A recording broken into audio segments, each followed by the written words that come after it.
Bom dia, edição diária da Cor do Dinheiro e neste caso do dia 9 de Fevereiro do ano da graça de 2022. Antes de irmos ao programa de hoje e naturalmente começar pelo período onde está dentro do dia, só um alerta. Já está disponível o Think Tank de ontem, onde o Joaquim Aguiar e o Jorge Marrão explicaram aquilo que foi o equívoco eleitoral, ok? E onde o Joaquim Aguiar e o Jorge Marrão explicaram porque é que o próximo governo não vai ser um governo reformista. Não é que você não tenha já ouvido isso aqui nas emissões diárias e matinais da Cor do Dinheiro. Já agora aproveito para dizer que nada me move contra qualquer preocupação de António Costa vir a ter um governo reformista. Pelo contrário, eu sou o defensor de um governo reformista. Qual é o problema aqui? É muito simples. Quem tem uma base de apoio eleitoral de extrema esquerda, que foi a gente que saiu do Bloco e do PCP para apoiar o Partido Socialista, tem dificuldade, naturalmente, em fazer uma agenda contra aqueles partidos, ou melhor, contra aquele eleitorado, que é um eleitorado que não gosta, que adora socialismo e não gosta de mexidas, nomeadamente não gosta de reformas. E como você sabe, o PS ganhou as eleições por querer deixar tudo na mesa. Portanto, não espere grandes milagres, ok?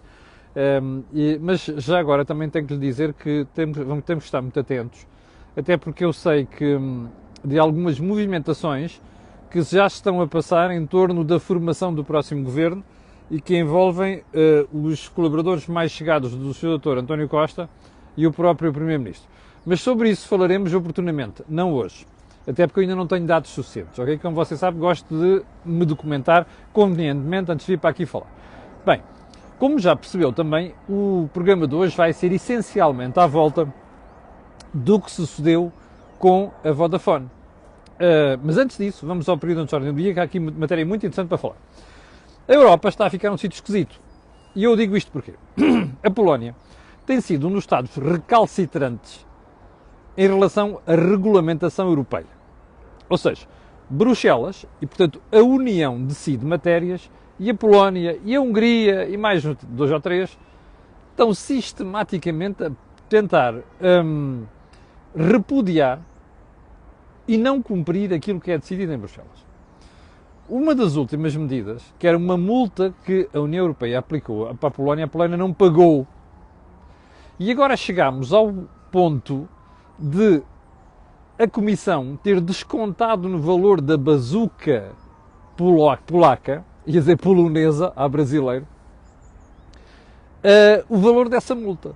Bom, você dirá, é bem feita. Pois é, óbvio que é bem feita. Estas coisas têm que se assumir a certas contas. Mas sabe qual é o problema disto? É começarmos a ter sinais de que os países... Repare, a União Europeia só funciona porque o conjunto de países se pôs de acordo em entregar a poderes a uma entidade supraestadual. É verdade que existe um Tribunal de Justiça da União Europeia, mas quando os países começam a fazer isto é muitíssimo mau sinal. O que dá, aliás, a ideia de que a Europa integrou alguns países demasiado depressa. Não tem aquela tradição de respeitar a lei, percebe? Porque isto é uma lei europeia e tem que ser cumprida. E eu suspeito que vamos ter muito mais coisas destas no futuro. Ponto seguinte. Isabel, eu vou-lhe mostrar a fotografia. Ontem vieram umas lágrimas aos olhos ao saber da história desta senhora. Esta menina, que aqui está, guineense, da Guiné-Bissau, que vem para Portugal há 4 anos porque uma tuberculose lhe rebentou com os pulmões. A miúda safou-se graças aos fantásticos médicos que nós temos em Portugal. É esta a expressão, fantásticos médicos, ok? E a Isabel está à espera de um pulmão há 4 anos. Eu não fazia ideia desta história. Está sozinha em Lisboa, num T1 no Barreiro, que lhe arranjaram. A mãe andou 4 anos a pedir um visto para vir para Lisboa para acompanhar a filha. 4 anos. Isto é uma vergonha. Nos últimos dias, a mãe desta criança, a mãe desta miúda, foi à embaixada portuguesa na Guiné-Bissau, em Bissau, para tentar acelerar o visto, porque acho que, entretanto, acho que foi o Expresso até o jornal, honra seja feita, que deu destaque a isto. E lá estava a embaixada a pedir mais uma porrada de papéis que sabe Deus como é que a senhora havia de arranjar. Foi preciso que o senhor Ministro de Negócios Estrangeiros, olha, eu raramente lhe bato palmas, desta vez vou bater palmas, telefonasse para a embaixada a dizer assim, acabou, acabem com isso, entreguem o visto à senhora para a senhora vir para Lisboa. Isto é inacreditável, isto é uma vergonha. Só me apetece, como português, pedir desculpa a esta miúda e à respectiva família. Isto é uma vergonha, percebe? É um nojo. Nós andamos a aturar pseudo-imigrantes que vêm parar às costas do Algarve via Marrocos, que dizem que são os gajos perseguidos não sei quantos, em mau estado, depois vêm lá tudo bem nutridos, com telemóveis a tirar fotografias. Nós toiramos dinheiro com esta gente e não somos capazes de ir buscar a mãe desta miúda para apoiar naquela desgraça que ela ter ficado sem pulmões. Sabe qual é o problema hoje em dia dos transplantes? Não sabe? É que morre pouca gente nos acidentes de viação, por isso há cá poucos dadores. Está a ver isto? A miúda está à espera de pulmão há 4 anos. É de bradar aos céus. Honra seja feita ao Sr. Ministro dos Negócios Estrangeiros. Ponto seguinte. Ontem vi um crossfire frente a frente entre a minha amiga Helena Matos, de quem eu gosto bastante, já aqui elogiei várias vezes, e o Paulo Trigo Pereira, que é professor no ISEG e um conhecido opinion maker do Observador sobre questões de esquerda. E a uma certa altura, o Paulo Trigo Pereira, com uma lata descomunal, eu critico muitas vezes aqui, já tive frente a frente com ele na televisão, e aquilo que fiz na televisão farei um dia, se for preciso, voltarei a fazer se for preciso, com uma lata descomunal, dizer que Portugal não aproveitou condições reformistas desde Cavaco Silva, porque a Helena Matos estava a falar do período de Guterres em diante. Eu acho que o Paulo Trigo Pereira não se enxerga. Eu sou um violento crítico de Cavaco, como você sabe aqui. Mas se há coisa que a gente não pode tirar a Cavaco Silva, é o espírito reformista. Podia ter sido melhor. Podia. Mas ontem a Helena Matos, provavelmente ela está a ver, ela costuma ver os matinais aqui na Cor do Dinheiro. Só lhe falta uma coisa, perguntar a Trigo Pereira assim, desculpe, qual era o rendimento português antes de Cavaco e onde é que ele deixou? Ok? Que distância é que estávamos nós da média comunitária? Ele deixou com 77%. Onde é que a gente está agora? Só faltou perguntar isto a Paulo Trigo Pereira. Porque assim, Paulo Trigo Pereira é um tipo de esquerda. E a gente aceita que ele defenda coisas de esquerda. O que não se pode aceitar a Paulo Trigo Pereira é o absurdo. Não é? Porque isto é um absurdo. Cavaco cometeu erros? É óbvio que cometeu muitos. Aliás, por alguma razão, eu fui dos analistas e comentadores que mais o criticou. Agora, dizer que não houve espírito reformista naqueles governos, aliás, a Helena Matos bem podia ter-se virado para o Trigo Pereira e dizer assim, olha, desculpe lá, o que é que aconteceu durante este consulado do seu amigo António Costa? Hein? Fomos ultrapassados por 4 países que estavam atrás de nós, não é? Este é o legado. Bom, honra seja feita, como está na frase da semana. Trigo Pereira depois reconheceu uma coisa que eu já lhe vou falar a seguir. Mas está na frase da semana. Ponto seguinte.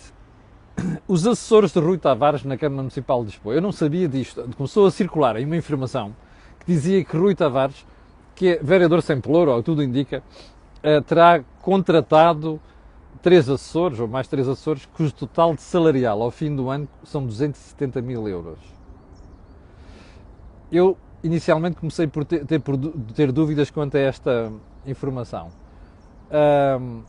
Mas depois vi um tweet de Joacine Catar Moreira, que parece que continua com vontade de ir à garganta do Rui Tavares, o que diz bem da liderança do Rui Tavares, entretanto, no LIVRE, que parece que confirma isto. Se isto se confirmar, eu gostava de perguntar a você que está desse lado e que eventualmente tenha votado neste senhor, onde é que está a moral da esquerda? 3 assessores que podem custar 270 mil euros por ano? Quem está a ver e que tem salários complicados e que vive com dificuldades, devia fazer uma pergunta. Qual é a justificação para estas contratações? é que isto é pago pelo contribuinte. Não é pelo Estado, é pelo contribuinte. E, sobretudo, pensar naquilo que para mim é o retrato da esquerda caviar em Portugal. É isto. Percebe? E eu juro-lhe que isto não vai ficar por aqui. Ainda devemos voltar a falar sobre este assunto. Ponto seguinte. Quero dar os parabéns a si, contribuinte, porque acabou de ser pai de mais 72 mil empresas em Portugal. Eu explico.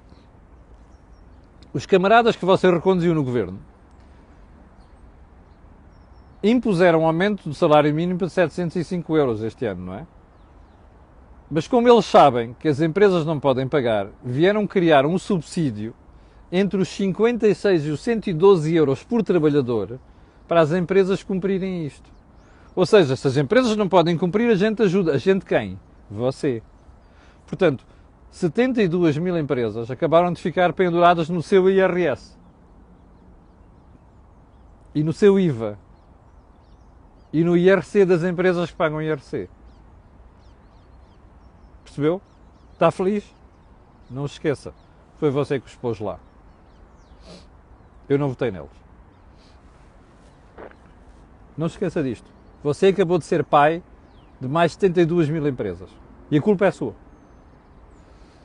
Não é quem está a ver. A culpa é sua, eleitor, obviamente. Bom, António Costa. António Costa resolveu fazer contactos informais com partidos. Por causa da constituição do próximo governo. E António Costa resolveu não ouvir o Chega. Como você sabe, eu não sou defensor do Chega. Não tenho que ser defensor de ninguém aqui, embora seja social-democrata em termos de ideologia, com veia liberal. Mas faz-me impressão que o senhor Primeiro-Ministro, é óbvio que tudo isto é jogada política, como já percebeu, já lhe expliquei isto aqui ontem, a intenção de António Costa é entalar o PSD. Mas faz-me impressão o senhor Dr. António Costa querer substituir-se a centenas de milhares de eleitores que colocaram o Chega na Assembleia da República. É óbvio que isto é uma jogada, não é? Que é levar uma situação, hostilizar de tal maneira, manter a cerca sanitária e obrigar depois o PSD a vir tentar normalizar o Chega. A ideia é esta. António Costa, pelo caminho, está a fazer um serviço brutal. É levar ao crescimento ainda mais acentuado do Chega. Percebe? Isto é o que as Isabel Moreiras, as Anas Catarinas Mendes, os Antónios Costas e outros do género não estão a perceber. Aliás, sequer até estão a perceber. Há uns que são idiotas, não percebem. Mas há outros que fazem isto intencionalmente. Que é assim, de tanto vitimizar o Chega, estão a conseguir que, primeiro, o partido seja sempre na crista da onda em termos de comunicação social. Em segundo lugar, dizer, estão a ver, somos os coitadinhos porque estes gajos não nos querem não nos aceitam a democracia. Aliás, achei uma piada ontem a ouvir a Isabel Moreira, não foi por acaso que eu falei dela agora, na CNN de Portugal, às tantas já discutia assim, e tal, estou cansada, porque é que todos os dias fala do Chega? Olha, por causa de pessoas como Isabel Moreira. E por causa de pessoas como o patrão da Isabel Moreira, que fazem estas coisas. Porreiro pá, um dia, quando acordarem e olharem à volta e virem que o panorama político mudou, e ó tio, não se esqueçam, olhem-se ao espelho, ok? Porque a culpa é vossa. Ministério Público, que ontem veio pedir pelo menos 10 anos de prisão para Ricardo Salgado. Desculpa lá. Pelo menos 10 anos de prisão.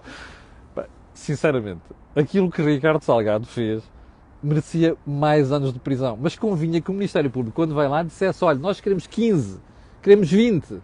Não é... Epá, pelo menos 10 anos de prisão. Bom, vamos aguardar. No dia 7 de março o Tribunal vai pronunciar-se sobre a situação do Ricardo Salgado. É claro, como você sabe, depois há recursos, tribunais superiores e não sei quantos. Epá, e se calhar o Dr. Ricardo Salgado há de se ir embora deste mundo um dia sem todo este processo estar fechado. Lembra-se do processo João Rendeiro?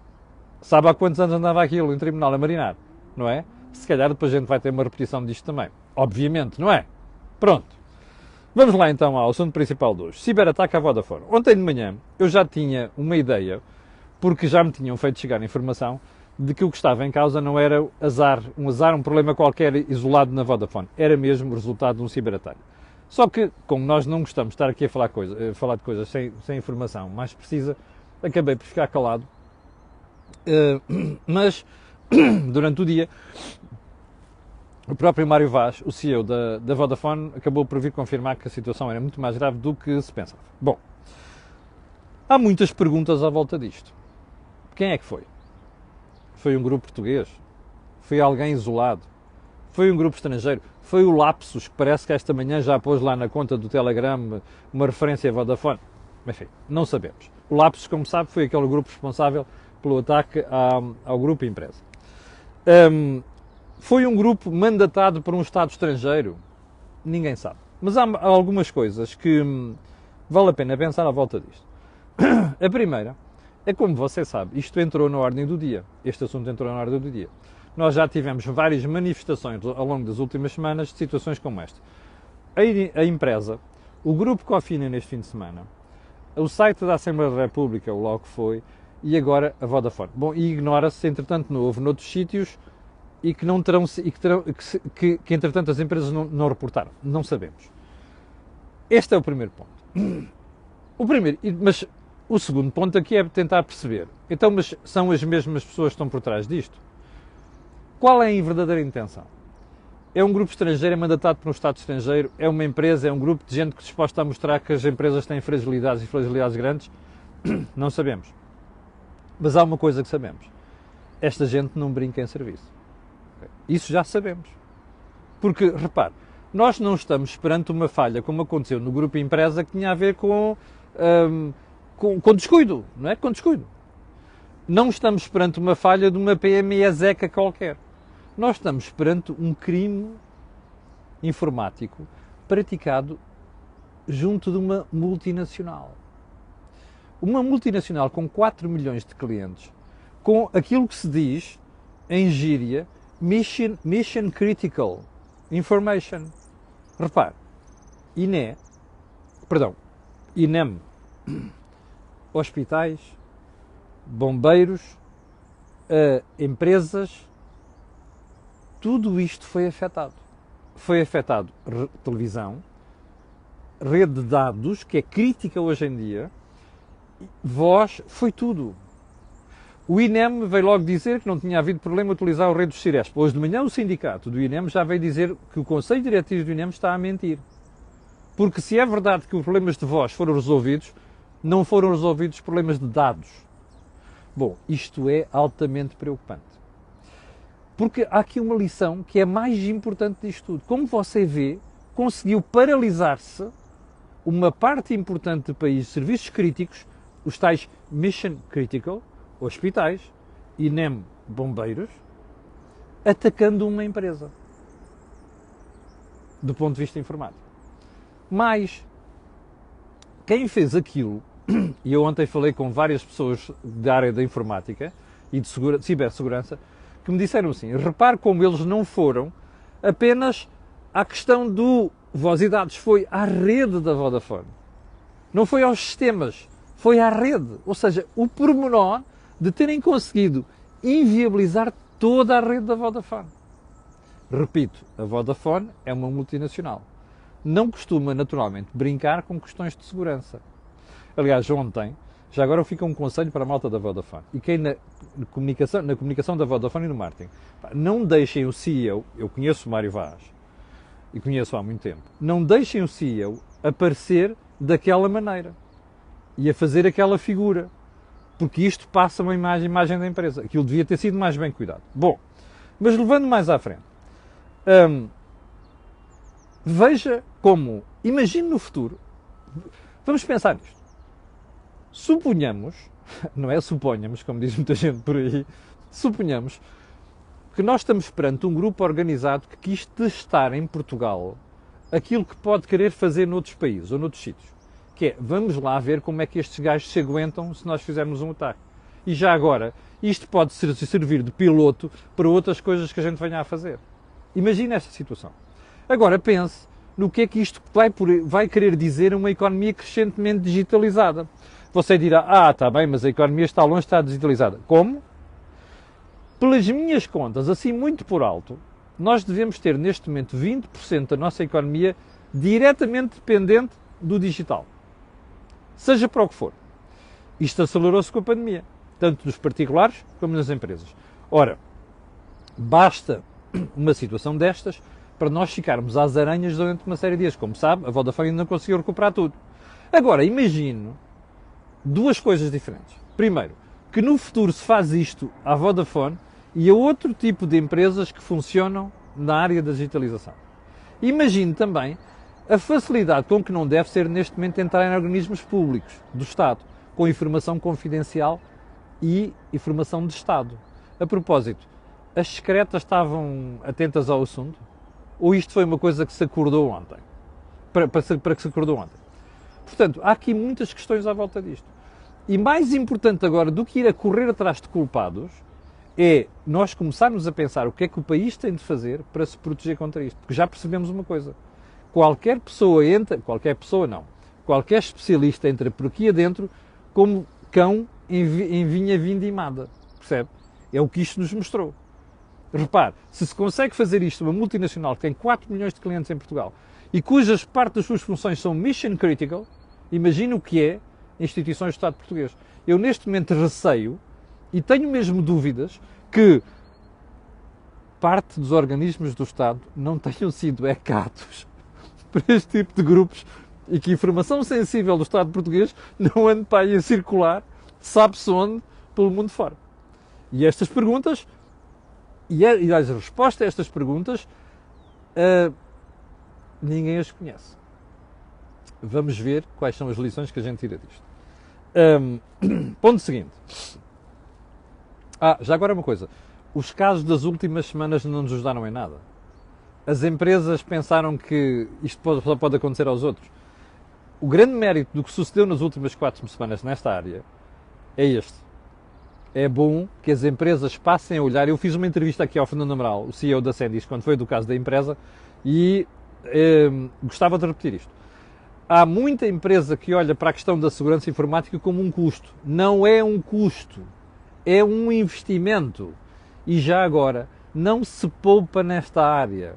Há empresas que dizem assim, arranjem os gajos que é para tratarem disto. Não é. Isto é uma área crítica das empresas. As empresas podem deixar de existir à conta de uma brincadeira destas. Portanto, a questão fundamental é, estamos a investir o suficiente para prevenir situações destas? É a pergunta que nós temos que responder nos próximos tempos. Ponto seguinte. Presidente da República. Eu nem tinha reparado nisto. Descobri ontem, o Presidente da República, a propósito da homenagem aos jogadores de futsal que se sagraram-se pela segunda vez campeões europeus, apareceu com uma conversa sobre fundos europeus. E tal, não há aqui desconto de tempo, nós temos 62 mil milhões de euros para gastar, uma parte destes investimentos tem que ser, nós temos que primeiro fazer e depois ir buscar o dinheiro, não sei quantos. Bom, o Presidente da República, de vez em quando, dá-lhe assim um acordanço, percebe? Esta questão é crítica, anda na boca de toda a gente há não sei quanto tempo. E o ponto fundamental aqui é só este. Como é que o Presidente da República acorda para isto sempre tarde, em más horas? Ele devia ter estado mais atento ao PRR. E já agora, o Presidente da República, o Observador, há dias divulgou aí uma história sobre um fundo criado para apoiar empresas que torrou a massa por todo o lado. Já se percebeu que há dúvidas sérias sobre aquilo que o Banco de Fomento está a fazer com os apoios que já deu uma série de empresas. O Sr. Presidente da República, em vez de fazer estas figuras de mandar-mas atuardas para o ar, devia ir aos casos concretos. E já agora, uma vez que o Governo teve maioria absoluta, era bom que ele, a partir de agora, fosse apertar ali aos calos, com exemplos concretos. E ele tem uma série de exemplos concretos à sua frente. Nem é preciso ser analista de empresas para perceber isto. Portanto, estes avisos já vêm tarde. E mais, era bom que o Sr. Presidente da República fosse ao pormenor, que é para os portugueses ficarem sensibilizados para aquilo que está em causa. Bom, só para finalizar, ontem à noite vi uma entrevista na CNN de Portugal a Miguel Relvas, antigo dirigente do PSD. A gente pode criticar Miguel Relvas por tudo e mais alguma coisa, menos por ele não ter sentido político. Ele ontem, nos poucos minutos que esteve na CNN de Portugal, deu ali uma série de recados, e recados importantes. E sobre o PSD, sobre a liderança do PSD, sobre a orientação do PSD e sobre aquilo que deve acontecer nos próximos tempos. Nomeadamente um assunto que nós já falamos aqui com frequência, que é a questão da regionalização. O PS está mortinho por fazer regionalização. Uma parte do PSD também. Vão tramar o que resta do país. Ok? E o recado ontem de Miguel Relvas é um recado muito útil. Esperemos que a criatividade do Sr. Presidente da República o leve a ser o Presidente da República que condenou a regionalização há cerca de 15 anos, porque o país vai precisar disso. porque a jogada agora vai ser tentar fazer a regionalização com a maior celeridade, que é para chamar aquilo reforma estrutural. Aquilo não é reforma estrutural de nada, percebe? Só vai servir para enterrar ainda mais Portugal. Para o final, fica a tal frase da semana do Paulo Trigo Pereira, que no final da conversa com a Helena Matos teve a coragem de dizer isto. O PS não é um partido reformista, cede a lobbies e corporações. Não fui eu que disse isto. Quero agradecer a quem estava, há bocado estavam 9 mil pessoas em direto, quero agradecer a estas pessoas e a outras e quero pedir a estas e outras pessoas que façam aquilo que peço sempre, que é colocarem um gosto e fazer partilha nas redes sociais. Também já percebeu porquê. Aquilo que houve aqui, não houve em mais sítio nenhum. Obrigado, com licença, e até amanhã às 8 da manhã.